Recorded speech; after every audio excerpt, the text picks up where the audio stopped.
Donald Trump is back as president, and if you don't think that his policies and administration is going to touch us here in British Columbia, well, you're in for a wake-up call. In fact, his decisions could have an impact on everything from our economy to the price of your home if you live in a home in British Columbia or you're thinking of buying a home anywhere in our province. And you might be thinking, well, the US isn't Canada. Why should we even care who the president of the United States is?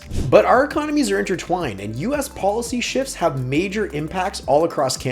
I wanted to investigate how the US election, and specifically Donald Trump being elected the 47th president of the United States, what type of effect that might have here in the real estate market locally in the Lower Mainland, as well as across British Columbia. Selling real estate since 2007, I've seen how US elections have sent ripples across our real estate market here in Surrey, BC, and other municipalities, and this election is going to be no different. This presidency is going to be no exception to that, and ignoring it could cost you. So today we're going to dig into exactly how the Trump presidency is going to affect BC real estate, and you're going to want to hang around to the end as well, because this could be the difference between selling your current home or just simply hanging on for dear life. Almost as unpredictable as the things that come out of Donald Trump's mouth are the policies that come out of Donald Trump's administration. Trump's policies have been historically unpredictable. So we're going to cover three things that are going to impact real estate in BC in this video, and those are fairly simple. We're going to talk about trade tariffs, investor behavior, and immigration. Now, tariffs disrupt the real estate market by impacting employment and household income, reducing buying power and demand for homes. When tariffs affect key BC industries like lumber,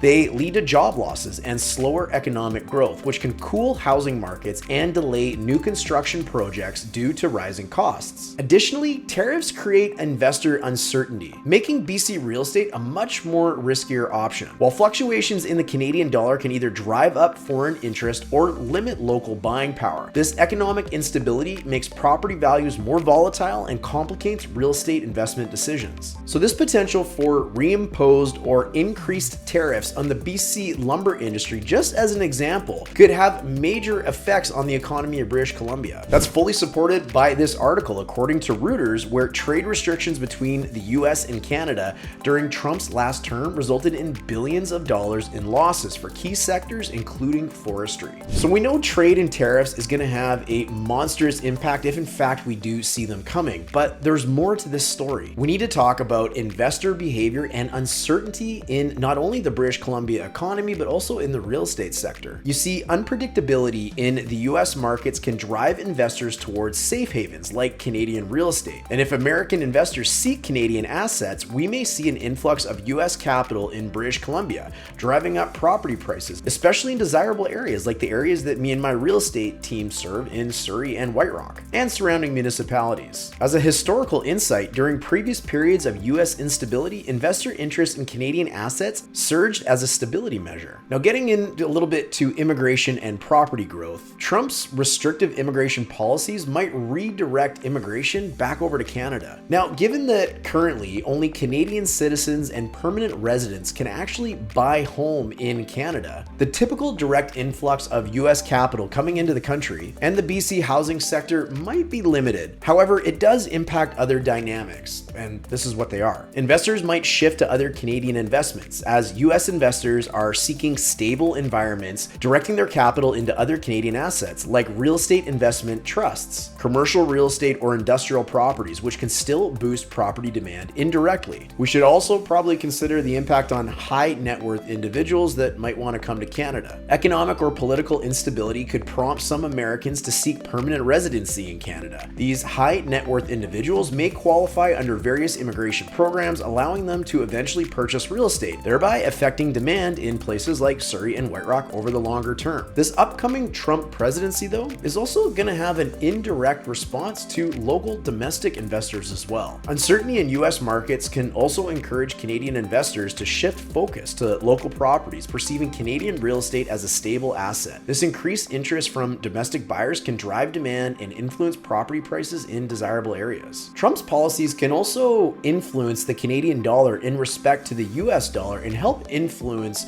more inflow into the Canadian real estate market just by simply having a big for sale sign on our country, simply showing that our real estate in comparison to the US dollar is kind of on sale. A weaker Canadian dollar makes Canadian real estate more attractive to US and foreign investors, potentially raising property prices. Conversely, a strong dollar may cool interest from foreign buyers. Really, if you think about it, think of the Canadian dollar as a sale sign on our real estate. When it's low, investors flock here for deals, which may drive up demand and prices. This is also going to have an impact on tourism and cross-border spending, which is a big deal for anyone in Canada, but especially the Lower Mainland because we really share a border with Washington State. During politically uncertain times in the US, BC has seen drops in US tourist traffic impacting the short-term rental and hospitality markets. Now, given BC's restriction on short-term rentals across the province and really only affecting municipalities that have at least 5,000 residents or more, this is still going to have an impact. Tourism-dependent real estate sectors are a great example. While residential short-term rentals are restricted in many areas, tourism still fuels demand in BC's hospitality and commercial property markets.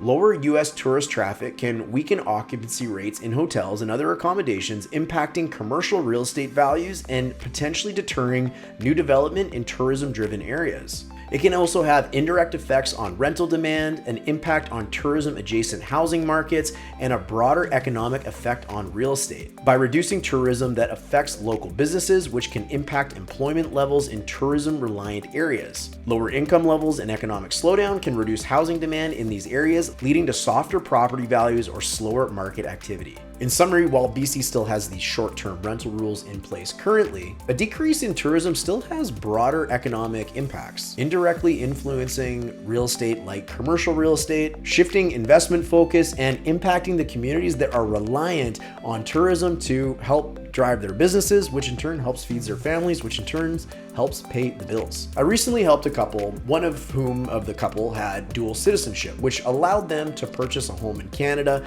without any issue. And one of their main reasons for moving was just the instability that a Trump presidency will cause not only in their home area in the United States, but also in Canada. However, they saw Canada as more of a refuge due to our lower Canadian dollar, the great environment that we have to buy here, and the upcoming demand that might come from other factors unrelated to a Trump presidency. And I'm going to talk about that in a moment. But what I do want to let you know is if you're someone who is thinking of buying real estate in British Columbia, you're going to want to check the description of this video because we want to give you access to the 21 government grants and rebates available to anyone buying in British Columbia, which you can find below again in the description. And while you're down there, don't forget to subscribe to this channel so you don't miss out on any videos regarding White Rock, BC, Surrey, BC, or anything going on with British Columbia real estate. So my opinions in this video, they're not just limited to my own opinions. There's other people, other really prevalent people that agree with what I'm saying. Take this article from the Financial Post as an example. The title basically says it all. Trumped up growth and spending could cost Canadians seeking mortgage relief. Higher fixed rate mortgages, or at least sideways fixed rates, are now a greater possibility in 2025. This is yet another example of a Trump presidency having major effects in Canada. This is real and many people are paying attention, especially people in the United States. Check out this article from the Daily Hive. It shows that Royal LePage observed a significant increase in US visitors to its website with a 104% week-over-week spike in mid-June